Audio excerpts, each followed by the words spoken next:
আচ্ছা, এই যে ম্যাচুরিটি হলে আমরা অনেক ধরনের চরিত্র করবার সুযোগ পাই।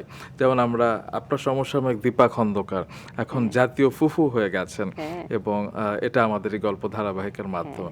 তো এই ধরনের চরিত্রাভিনেতা হওয়ার আপনার ইচ্ছা আছে কিনা? কিংবা এই ধরনের চরিত্র পেলে আপনি করবেন কিনা?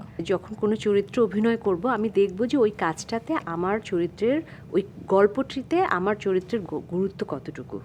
কাজটিতে আমি কি শুধুই ফুপু হতে চাই নাকি আমি শুধুই একটা ক্যারেক্টার হতে চাই সেটা না। যদি আমি দেখি যে না ওখানে আমার বয়স অনুযায়ী এবং চরিত্রটা আমি করতে পারি, ওরকম যদি কোনো চরিত্র হয় আমি কেন করব না?